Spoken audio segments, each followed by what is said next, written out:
Mixie జార్లోకి ఒక cup వరకు పుట్నాల పప్పుని 4 యాలకుల్ని వేసుకుని ఒకసారి గ్రైండ్ చేసుకుని తీసుకోవాలి. మనకి ఈ పుట్నాల పప్పు పొడి అనేది కొంచెం మెత్తగా ఉండేలాగా చూసుకోండి. ఇలా మెత్తగా గ్రైండ్ చేసుకున్న తర్వాత దీంట్లోకి ఒక కప్పు వరకు బెల్లం తురుముని వేసుకోవాలి.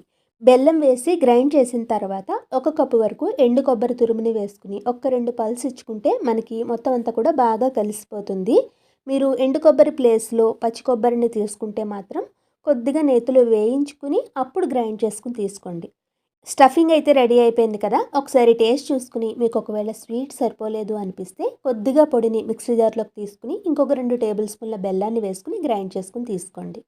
ఈలోగా మనకి పిండి కూడా నానిపోయి ఉంటుంది. ఒకసారి చేత్తోటి బాగా ఒత్తుకుంటూ కలుపుకున్న తర్వాత సగం పిండిని బయటకు తీసుకుని మీరు మిగతా సగాన్ని పిండి అనేది ఆరిపోకుండా మూత పెట్టుకుని పక్కన పెట్టుకోవాలి. ఎక్కువ మొత్తంలో చేసుకునేటప్పుడు ఈ టిప్‌ని ఫాలో అవ్వండి. కజ్జికాయలు ఎన్నైనా సరే ఈజీ